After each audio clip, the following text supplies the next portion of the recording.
Hello दोस्तों, स्वागत है आपका हमारे YouTube channel commerce with Rahul पे। इसमें हम लोग डीडीयू एंट्रेंस और सीयूईटी के लिए इंपॉर्टेंट क्वेश्चंस को डिस्कस करेंगे। आइए शुरू करते हैं।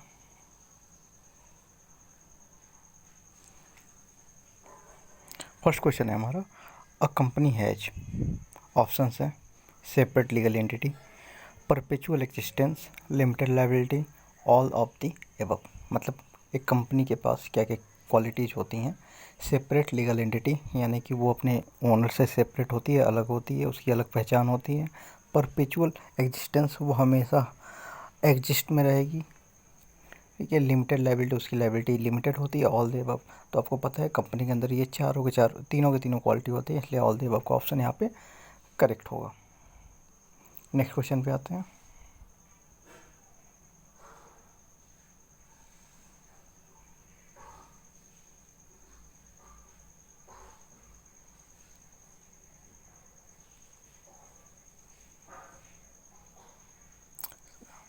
सेकेंड क्वेश्चन है basically,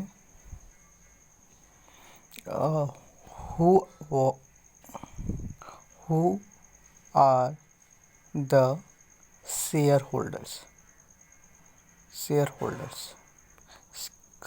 of the company. Company के शेयर होल्डर्स कंपनी के क्या होते हैं?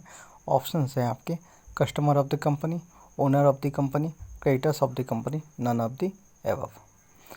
कस्टमर्स होते हैं कंपनी के, ओनर यानी कि मालिक होते हैं एक तरीके के, क्रेडिटर्स होते हैं या डीलदार होते हैं, नन ऑफ इनमें से कोई नहीं। तो शेयर होल्डर्स जो होते हैं वो बेसिकली कंपनी के ओनर्स होते हैं, इसलिए सेकंड ऑप्शन आपका करेक्ट होगा। नेक्स्ट पे आते हैं, who are the real owners of the company. Who are the real owners of the company? Government, board of director, equity share holders, debenture holders. Company के actual real owners कौन होते हैं?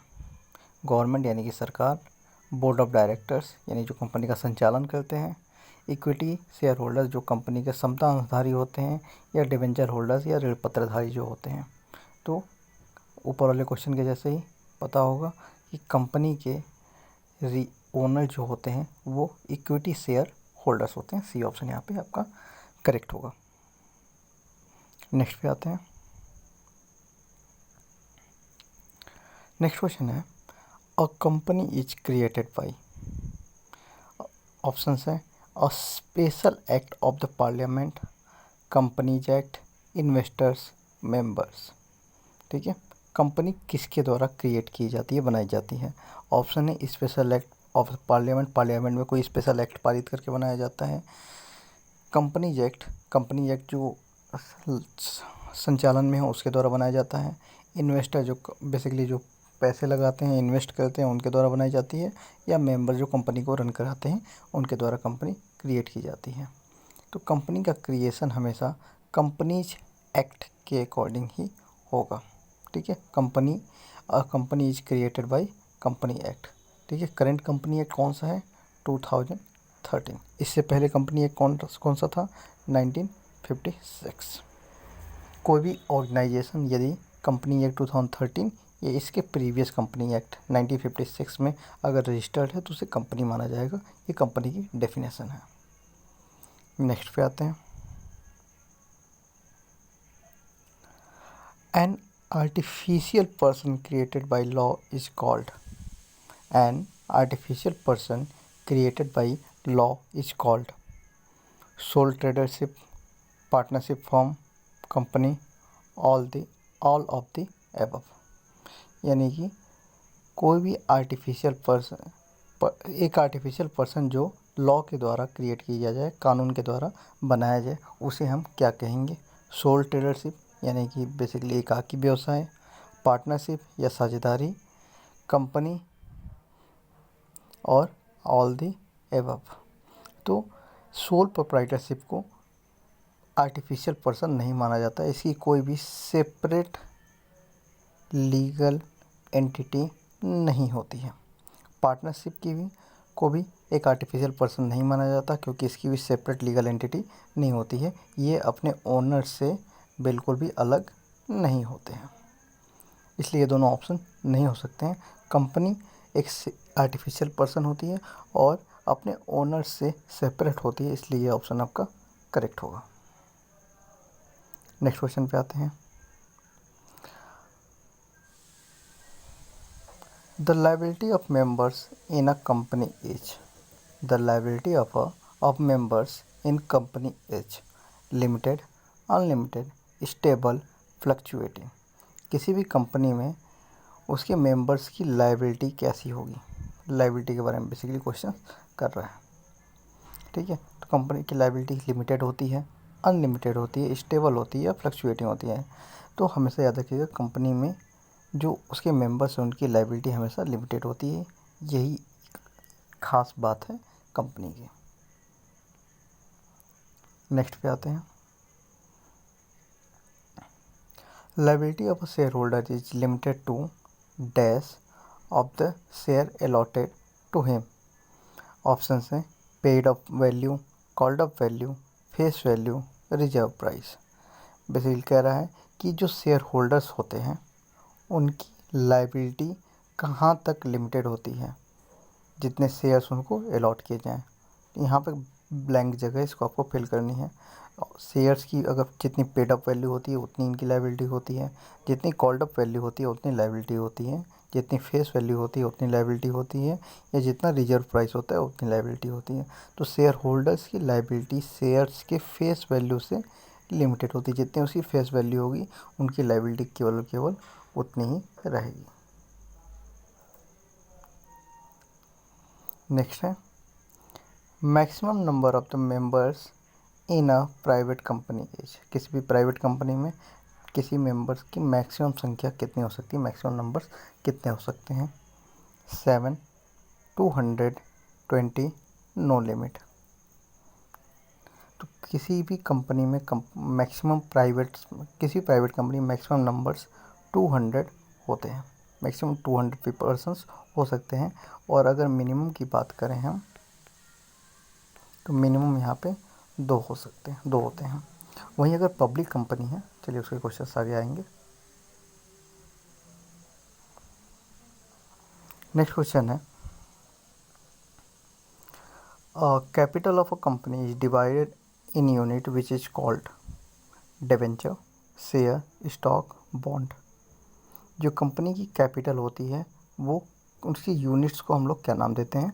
Debenture यानी ऋण पत्र, शेयर यानी कि अंश, स्टॉक यानी कि स्कंध, और बॉन्ड को बॉन्ड ही कहते हैं।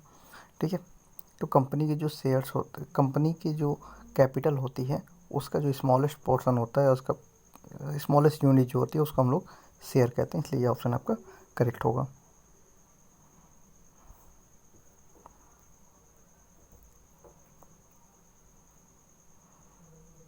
नेक्स्ट है आपका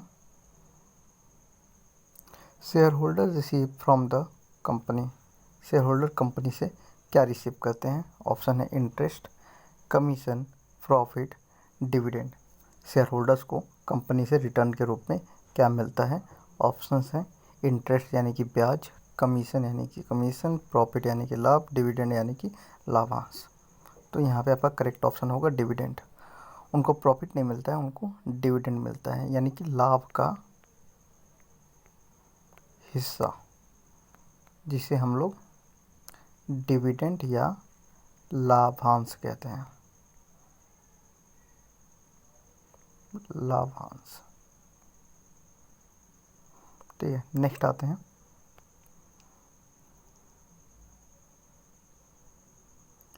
नेक्स्ट क्वेश्चन है हमारा equity shares can not be issued for the purpose of cash receipt, purchase of assets, redemption of debentures, distribution of dividend. Equity share किसके पर्पज से इशू नहीं किए जा सकते? नहीं, कैन नॉट। कैश रिसिप्ट के पर्पज से, परचेज ऑफ असेट के पर्पज से, रिडम्पशन डिबेंचर्स की रिडम्पशन के पर्पज से, या डिस्ट्रीब्यूशन ऑफ डिविडेंड को डिस्ट्रीब्यूट करने के लिए। तो शेयर्स को हम वैसे देखा जाए तो इन चारों के लिए इशू कर सकते हैं, लेकिन डिविडेंड के डिस्ट्रीब्यूशन के लिए हम लोग कभी भी इक्विटी शेयर्स को मैक्सिमम टाइम पे इशू नहीं करते हैं। नेक्स्ट आते हैं अ कंपनी में issue dash equity shares, preference shares, equity and preference share both, none of the above. एक जो कंपनी है वो इसमें से किसको इशू कर सकती है? इक्विटी शेयर्स को इशू कर सकती है, प्रेफरेंस शेयर्स को इशू कर सकती है, इक्विटी और प्रेफरेंस दोनों शेयर्स को इशू कर सकती है, इनमें से कोई नहीं। तो कंपनी के पास राइट होता है कि वो इक्विटी और प्रेफरेंस दोनों टाइप के शेयर्स को इशू कर सके, इसलिए ऑप्शन सी आपका करेक्ट होगा। नेक्स्ट पे आते हैं।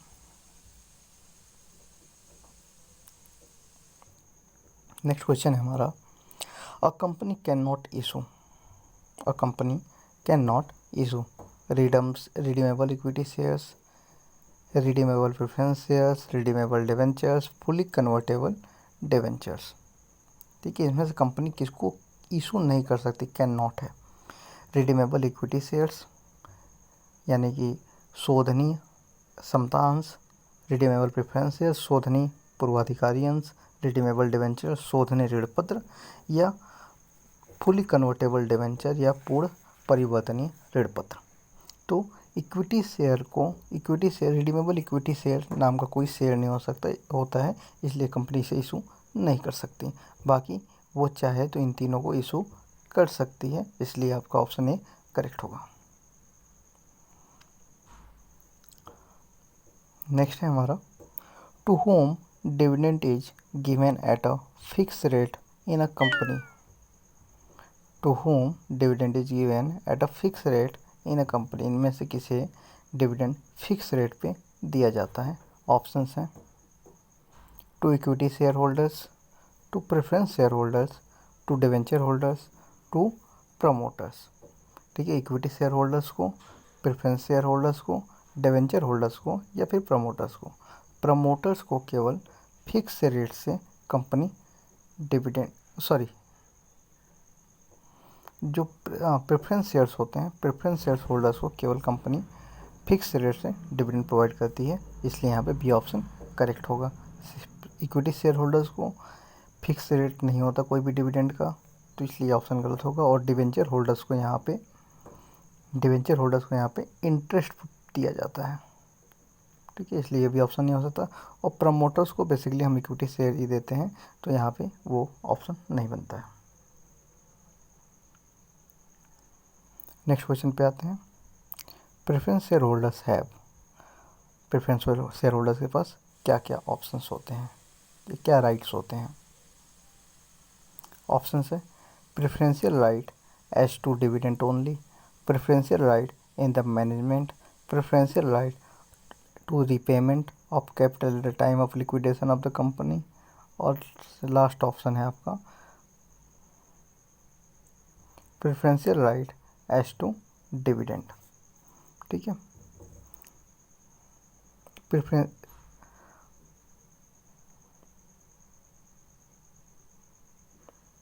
इसके ऑप्शंस गायब हो गए हैं बेसिकली। तो इसमें से प्रेफरेंस शेयर होल्डर्स को क्या क्या कौन कौन से प्रेफरेंशियल राइट प्राप्त होते हैं उसको देखते हैं। तो प्रेफरेंशियल शेयर को डिविडेंड का राइट होता है, तो ऑप्शन ए भी करेक्ट हो सकता है यहाँ पे। इनको मैनेजमेंट में कोई राइट नहीं मिलता, इसलिए ऑप्शन ए गलत है। रीपेमेंट ऑफ कैपिटल के टाइम पे का भी इनको प्रेफरेंशियल राइट मिलता है। ठीक है, तो basically A and C option यहाँ पे करेक्ट होगा।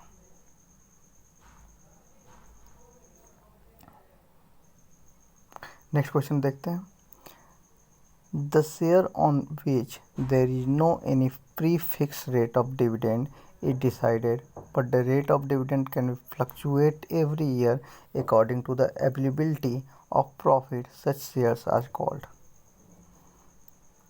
ठीक है, ऐसे शेयर होल्डर जिसमें हम कोई भी प्री फिक्स रेट नहीं होता डिविडेंड का, ठीक है, और हर साल अवेलेबिलिटी के हिसाब से उनकी उपस्थिति कह सकते हैं, मौजूदा स्थिति के आधार पर उनके प्रॉफिट्स रेशियो चेंज होते रहते हैं। किसके? ऑप्शन है equity shares, non cumulative preference shares, convertible preference shares, non guaranteed preference share. तो याद रखिएगा, जितने प्रेफरेंस शेयर्स होते हैं उनको प्रेफरेंशियल राइट होता है और फिक्स रेट से उनको डिविडेंड मिलता है, इसलिए ये तीनों ऑप्शन आपके गलत हो जाते हैं और इक्विटी शेयर्स ऑप्शन करेक्ट होगा। नेक्स्ट आते हैं,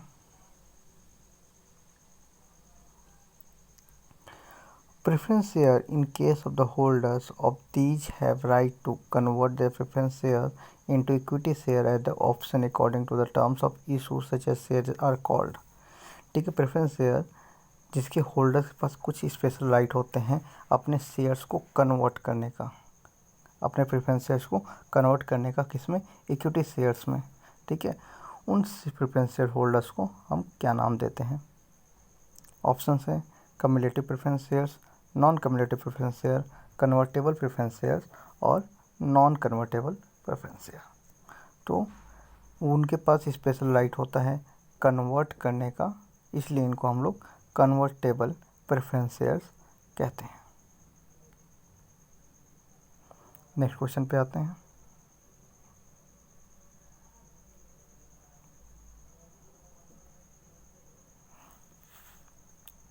नेक्स्ट क्वेश्चन है हमारा, अ preference share which does not carry the right of the sharing in surplus profit is called.